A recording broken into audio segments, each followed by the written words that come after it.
Ako si Noel Orlina Dequiña, isang simpleng ama na may pangarap sa pamilya. Bawat araw ay nagsisikap at lumalaban para sa kinabukasan ng mga minamahal.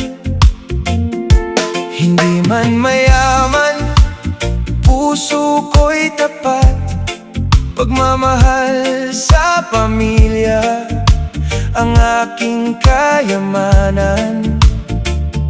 Sa bawat pawis at bawat sakripisyo, ngiti ng mga anak ang aking premyo. Matinong tatay, yan ang aking dangal. Pamilya ang una bago ang sarili kong hangad.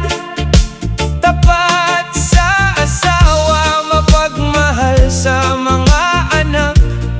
Sa bawat hamon ng buhay, hindi kailanman uurong.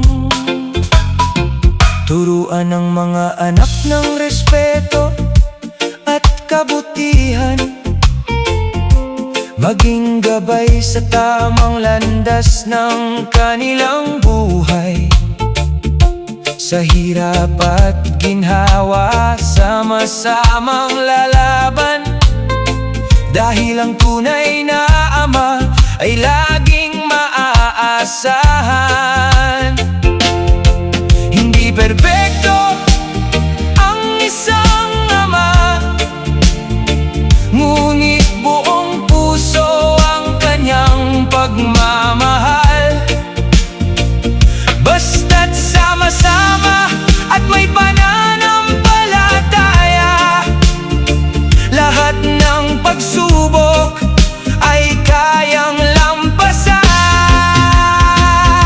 Matinong tatay, yan ang aking pangalan. Pagmamahal sa pamilya ang aking sandigan.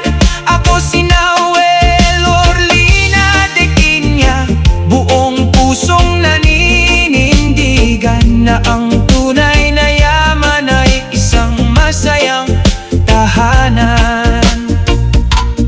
Para sa lahat ng matitinong tatay, ang tunay na lakas ay hindi nasusukat sa yaman, kundi sa pagmamahal, responsibilidad at sakripisyong ibinibigay sa pamilya.